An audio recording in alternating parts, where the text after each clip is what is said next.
I'm Trinity Watson. I'm Adam Watson. I'm Julian Watson. And this is the Darkslinger Mafia Power Hour. Where it's not going to be anywhere near an hour because we don't have enough bitching to do, I don't think. I have a lot of bitching. Oh, maybe it'll be an hour then. Yeah.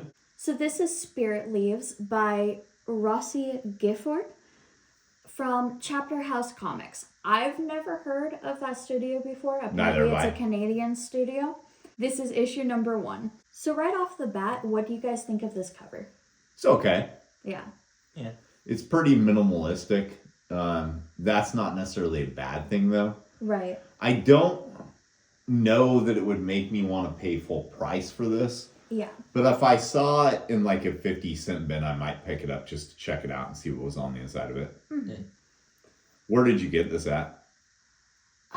I picked this up along with 3 other issues of it, I believe, from Comics Adventure. Oh, okay. I'm assuming you got it in the 50-cent bins? Mm-hmm. Okay, yeah. Okay. And it wasn't actually this cover that I saw that drew me in. It was issue number 3's cover, I believe. Yeah, that's happened to me before where I'll see a cover on like an issue 5 or something and I'm like, that looks badass. Maybe this is a good comic, and so I'll just buy like first 5 issues. Sometimes I'm disappointed with that tactic. Mm-hmm. So I'm going to go ahead and crack this open.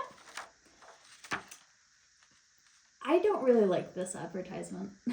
Yeah. Yeah. I am interested.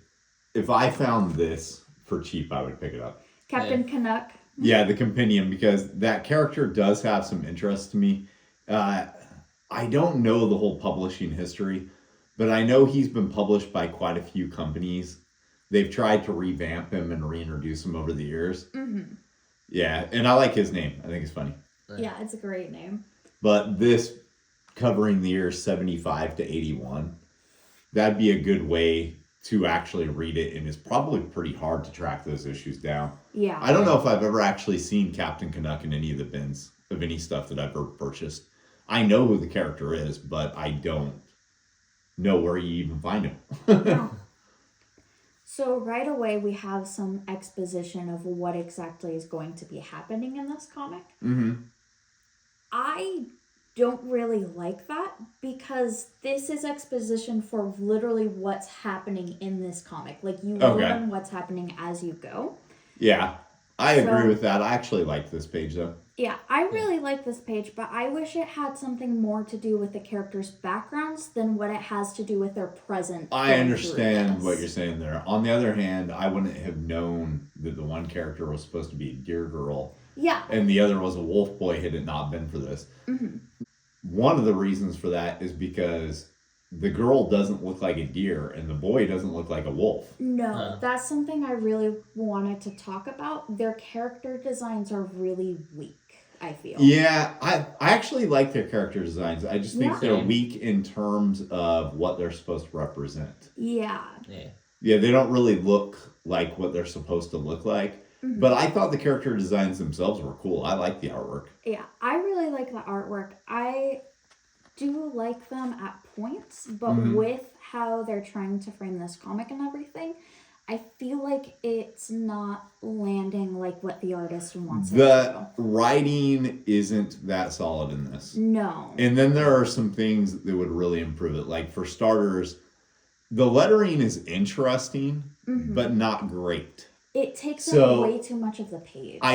Number 1, it's too big. Mm-hmm. Number 2, I'm guessing whoever lettered this is not a very experienced letterer because hardly any of the balloons actually have tells, right? Yeah. And I think that was frustration with Illustrator. Mm-hmm. I've seen that sort of thing before. There are pages in Chronicles of Von Helsing in the original printings where it's like, God damn it, they'll figure out who's talking and just let it do it as a floating balloon because I couldn't get it right? Yeah. So I've seen that before. The other thing I think is the artwork is pretty fucking cool in this. It's really cool. And the coloring is good, but I think the inking could have used a few variated brushes. Yeah. I think the ink line all looks too similar. And like, especially here, or if this, you could do it digitally still. Yeah. But if you did like the trees and shrubbery and everything is more of like a texturized brush, that would have worked a shit ton better and would have made things like this guy should be popping out. Yeah. It should either be something where you barely notice the character or where it's the complete foreground character. I'm not entirely positive which was being gone for here.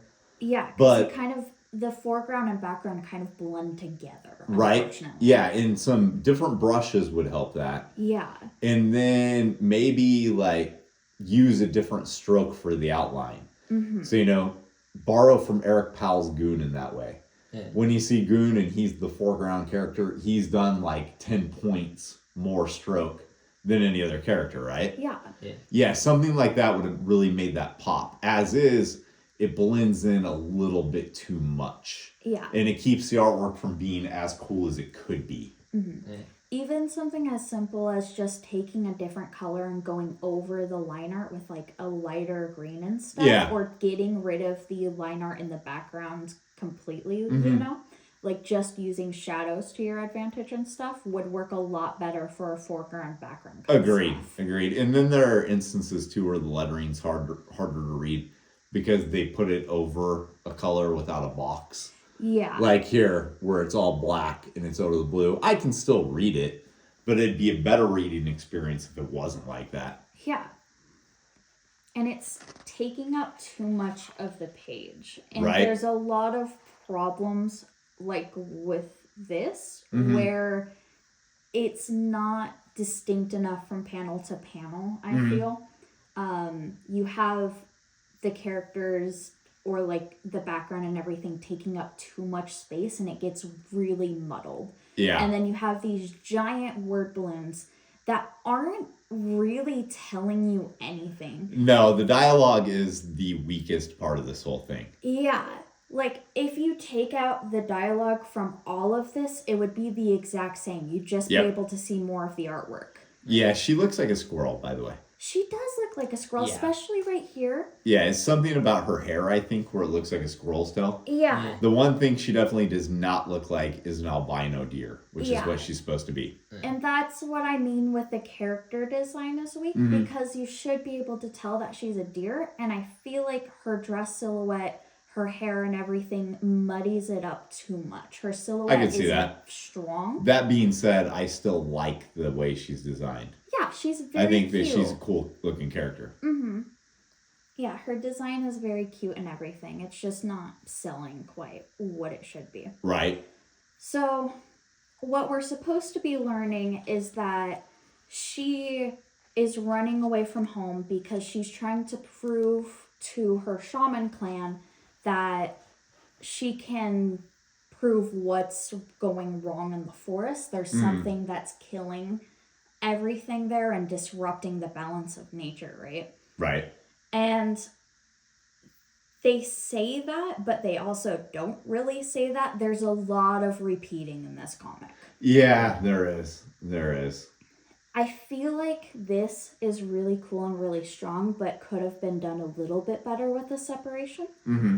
Because and then when kind you of hard see to follow. when you see her tribe, it's a little bit weirder. Yeah. Because she clearly has ears like deer, and so do they, but they're wearing deer skulls. I would like to know a little bit more about the way these animalistic people work in this world. Yeah. But maybe that comes in later issues, who knows? Yeah. This would have been a lot cooler if they'd actually done it full bleed.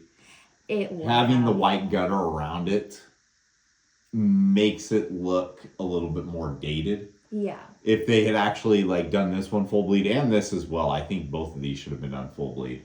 I feel like this entire comic should have been full bleed with how the art style is and how they're representing it. That's fair. I do know though that there are smaller publishers out there who are afraid to not have the white border around because they're afraid to fuck up the trim. Right. Look, your comic isn't a poster. It's okay.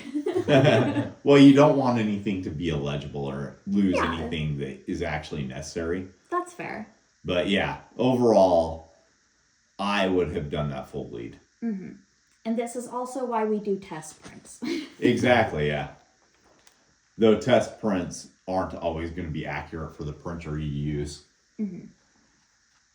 So now there's a little bit of exposition about, I'm not sure what relation the elder has to her, but we learn that the older shaman is warning her away from going out and finding the evil spirit. So she does the exact opposite of that and goes out and tries to find the evil spirit. Yeah, 'cause she wants to prove that she's a big girl. This is a common trope where the kid thinks that they're badass enough to take something on and does not listen to the advice, and adventure and mayhem ensue. Yeah. I feel like this would have been a lot better if it were split up more. Yeah, there's not any real bordering to any of the panels. Yeah. And in a few of the pages it works pretty well, and then in others it's like, this page in particular, I think it does not work well at all. Yeah, it's very muddied. You don't really get a grasp of what's going on fully. Yeah, like she's obviously going through some sort of cave there. Yeah, but how did she get in there? Yeah, there's not enough focus paid on any of it. But the whole point in it is just supposed to be, she's going out on her own. She's leaving wherever they're at. Yeah. But a little bit more design work on the world would help a lot. Mm-hmm. I do like these little goats sitting here. They're very cute. Yeah. Mm-hmm. Yeah, I really like the art.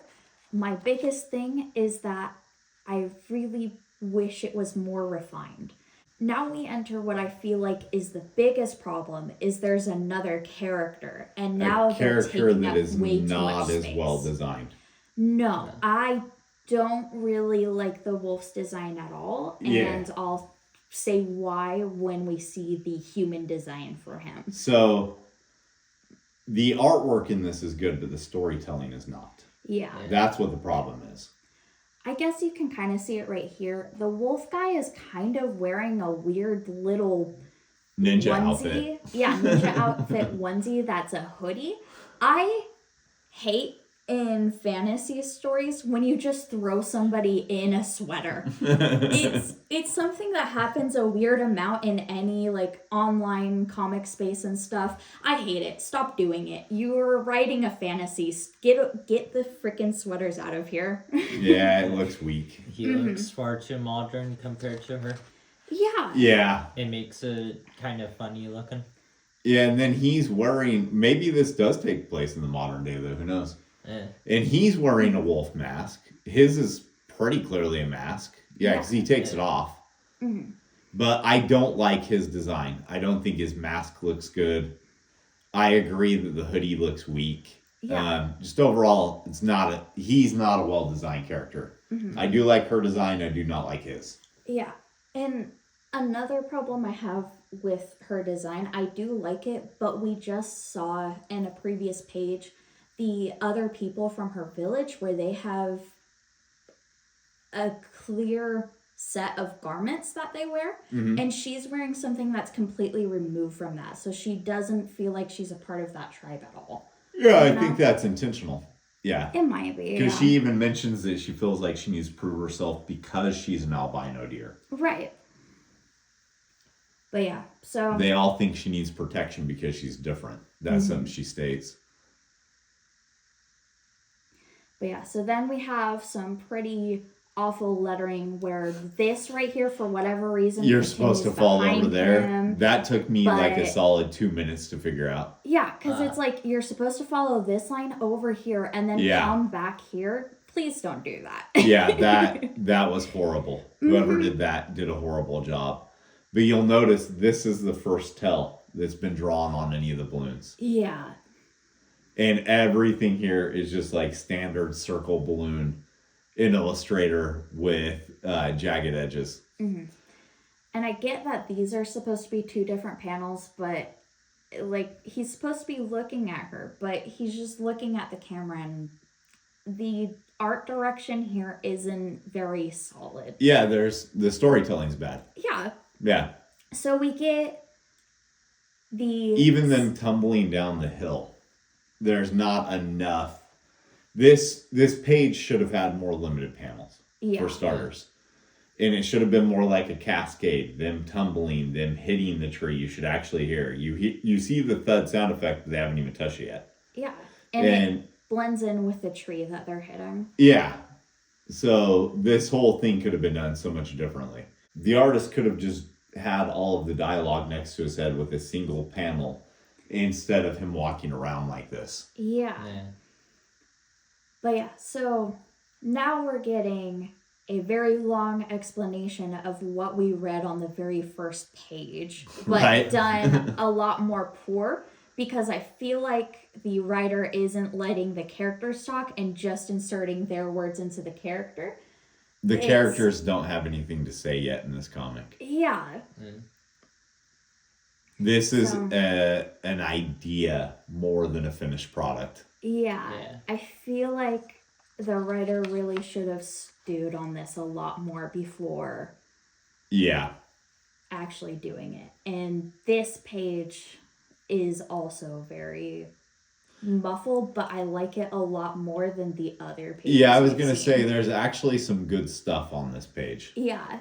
This page really reminded me of Wolfwalkers, which is a really good movie.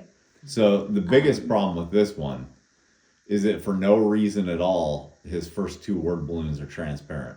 Yeah. No clue why. I guess, because the artist had drawn something in here that was so cool that it shouldn't be disregarded anyway, right? Mm-hmm. Right. But there is not really much of a proper time to do transparent word balloons in any comic. Yeah. I was so happy when I saw Rose had finally had that fixed in the new edition. Mm-hmm. The original printing of Rose by Charles Bess and Jeff Smith in the Bone series, it had semi-transparent word balloons. Oh. And then they were fixed in the Scholastic edition to where they're just normal-ass word balloons. And I think it works a lot better. Like, there is a reason you could use transparents. Like, if a character is dying and you're trying to show them getting weaker, that's not a horrible time to use a transparency on the balloons. But outside of that, there's very few reasons to use it. It's never really going to look good. Yeah. But a lot of people fuck around with it when they're first learning Illustrator because you're like, oh, I can make this balloon kind of not visible. And it looks okay when you use it on advertising art. I've used it on a bunch of advertising pieces. And it works okay for that. But outside of that, no. Nah. Yeah. Definitely not here. Could it be used for like if the character's like whispering type thing? Like it could be. It could be. So in these pages, we learn what his deal is, and it's basically the wolf version of what she's going through. He's kind of an outcast and everything. He's part of a wolf pack that hunts through the forest, and he's trying to find the beast to prove his place, and he wants to kill it and present it to his elders. So they kind of make a deal. They're on the same page. They want to find the beast, kill it, and then bring separate parts of it back to their elders to prove themselves. And yeah, you get to see his whole outfit right there. I hate it. I hate his design. I like his face. I hate the rest of him. What were you going to say? I feel like this page could have worked a bit better if they weren't standing on the sides, just showing what both of them want to. I fully agree with that. Mm-hmm. Yeah, and they're so stiff that they might as well be like old school paper dolls. Yeah. That you cut out and put clothing on. Like, she is drawn so stiffly there, and he has very little movement. But pages like this make me wonder if this comic has more manga influence than American comic influence. Right. And this is about the only other time I think in the whole thing where there's actually a tell leading to it. Oh, yeah. Which really doesn't work well because the word balloons have such a stylization with the jagged edges that you can't tell which one of them is saying something most of the time. Yeah, and the background... And this is a weak balloon. It's very weak, and the weak tell, background is so heavy that it just kind of blends in with the leaves behind it. Agreed.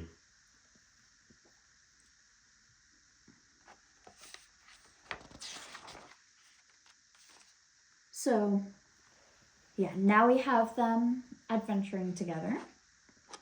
And cute little montage. I wish really it was like spaced this out one more. with all the wolves going around. This is where I thought the art was really picking up. The darks work a lot better in this. The wolves in the silhouette forms going around in like a circle or whatever, that works really cool.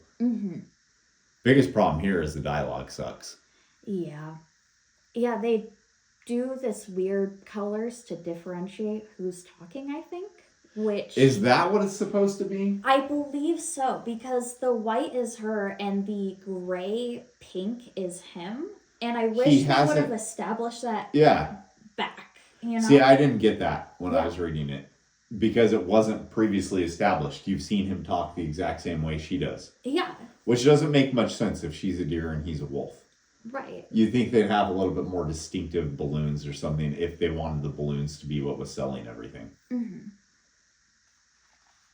But yeah, artwork's super cool in this. Yeah, storytelling just sucks. Yeah, like this. This is cool. This looks neat. And it works a lot better panel-wise here, too. Yeah. So it does seem like, there's some learning going on here. I think the biggest problem is that things weren't fixed before it went to print. Right. It's the opportunity to go back after you finish these pages and be like, what's wrong with the earlier pages? But that wasn't done here. And you can tell the artist was very proud of all of this because the transparent word balloons are back for this. Yeah, for no apparent reason. Yeah, like there's zero reason. It adds nothing to kind of see her hair through this. Yeah. And previously, the transparency was set up to like 50. And here, it's more like 30. So it's not as bad, but it still sucks. Yeah. Yeah, this comic suffers from what, like, newer video games suffer from. The characters don't shut up. It seems more like it's inspired by newer cartoons, video games, or even manga. It doesn't seem like this is... it's a Canadian comic, so I guess that kind of makes sense. But they have the same comic market we do for all intents and purposes. And this doesn't feel like it should be in the regular comic format, if that makes sense. Yeah. It feels like something that was made more to be like a manga digest. I don't know if that makes sense or not. No, I get it. But yeah, so now for whatever reason, they're sleeping on top of each other. I haven't mentioned this before, but her name's Freya, his name's Skull. I really like that they're named after Norse mythology characters. That's cute. I do like that. But yeah, so there's a creature screaming or something off in the distance. So, they get up after hogging each other's space, run to go find the source, and like dummies crawl into a hole that smells, reeks of blood and bad magic. Real but horror they're there anyway.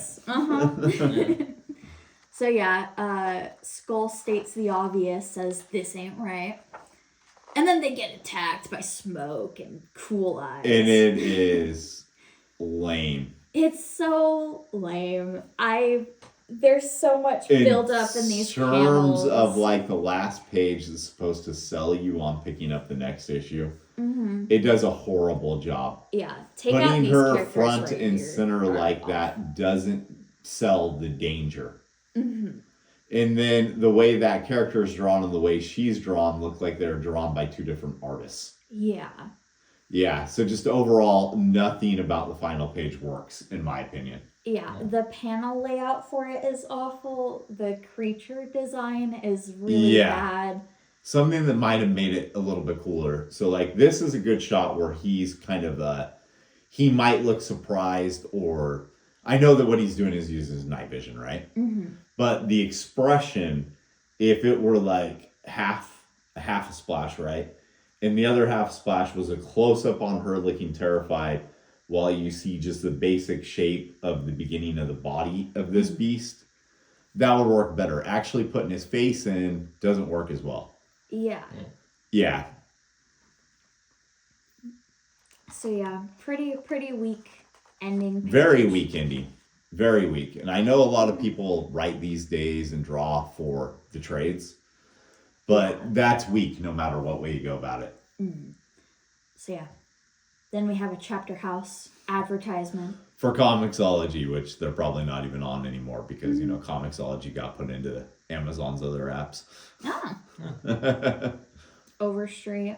Yeah, it's weird to me that they have an Overstreet ad in here. This was in 2015. Wow. Yeah. So they're even older. So that ad right there is what bankrupted Diamond. Wait, the Overstreet ad? Overstreet was also owned by Geppy Family Enterprises. Oh. Okay. They shouldn't have bought it in here. They couldn't possibly have got their value out of that advertisement. So yeah, then we get pretty cool page. I wish this was a lot bigger. It tells about like the beginnings of this. Right. I can say from personal experience though, that when you see a sketchbook in a first issue, it's because the creator doesn't feel confident in what they did.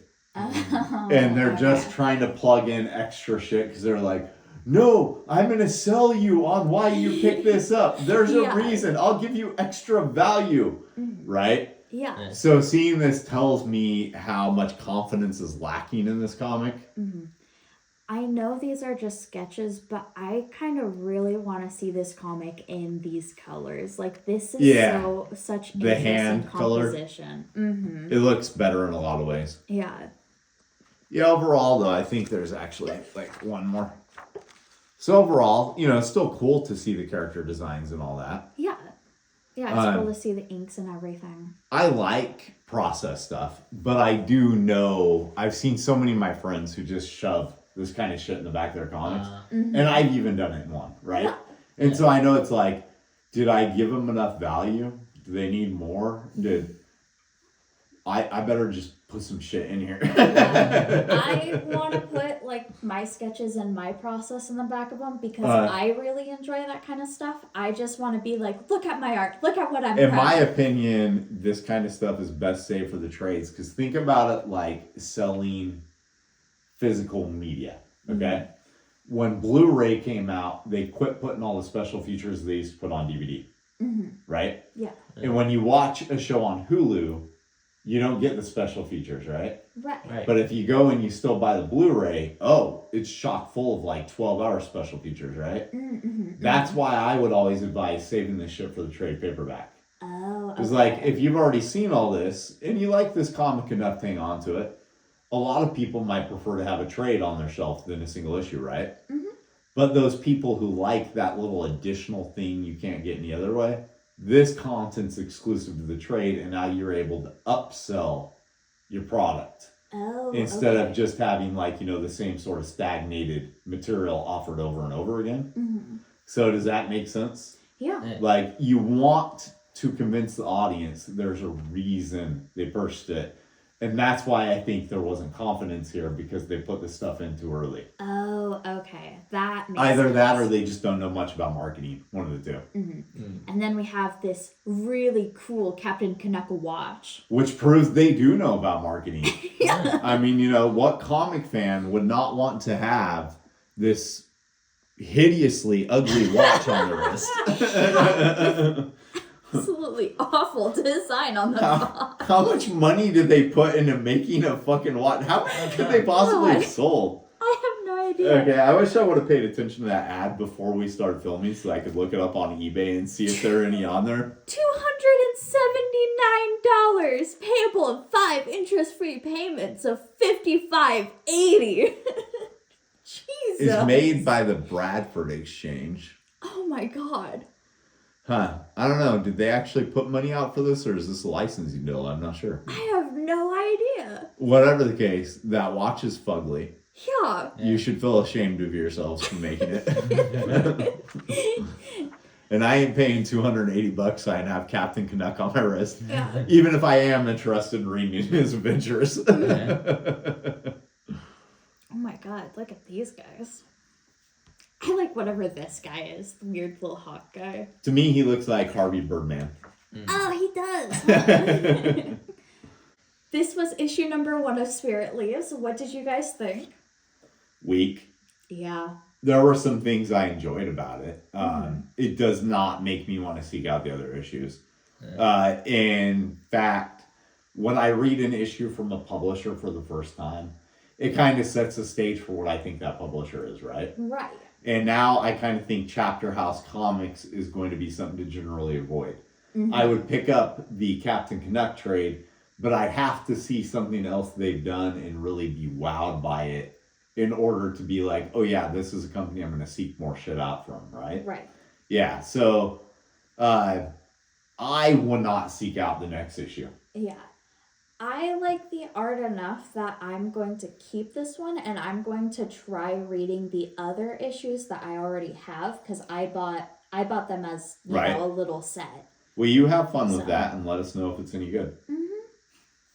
You got any thoughts? No. Nope. All right, let's go make some comics. We didn't create the comics that were featured in today's episode, but we did create these. Check out Ghost Assassin in the Cards and the Chihuahua Who Flew Away mini comic, both of which were written by me. The Chihuahua Who Flew Away was illustrated by me.